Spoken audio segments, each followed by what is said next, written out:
வணக்கம் மக்களே. இன்றைக்கி நம்ம கட்டிக்கிட்டு இருக்க புது வீட்டில் பார்த்திங்கன்னா பிரிக் ஒர்க்கு தான் போயிட்டுருக்கு. இன்றைக்கி பார்த்திங்கன்னா 3 கொத்தனார் வந்தாங்க. அவங்களுக்கு ஏற்ற மாதிரி நம்ம வந்து ஆளெலாம் கொஞ்சம் அரேஞ்ச் பண்ணி கொடுத்தோம்.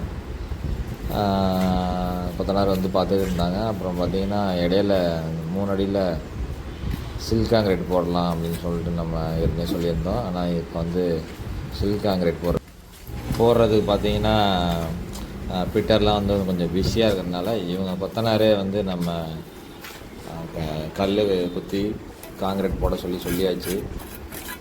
நம்ம சின்னதாக இருந்தது ஃபீல் பண்ணோம். ஆனால் இன்னும் 2-3 சைட்டு போய் விசிட் பண்ணதில் இப்படி கல் குத்தி போடுறது வந்து ஓகே தான் அப்படின்னு தோணுனதுனால இவங்கள்ட்ட நம்ம சொல்லி கல் குத்தியே போடுங்க சில்க் காங்கிரீட் அப்படின்னு சொல்லிட்டோம். கட்டு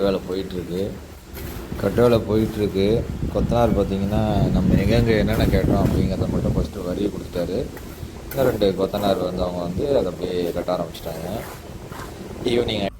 ஈவினிங்கில் பார்த்திங்கன்னா குருவியெல்லாம் வந்து தண்ணி குடிச்சிட்டு அந்த தொட்டுற தண்ணியில் வந்து குளிச்சு இருந்துச்சு. நன்றி மக்களே. தொடர்ந்து அப்டேட் பண்ணுறேன் என்னென்ன வேலை அப்படிங்கிறத. நீங்கள் புதுசாக வீடு கட்ட போகிறீங்கன்னா உங்களுக்கு கொஞ்சம் யூஸ்ஃபுல்லாக இருக்கும். நன்றி.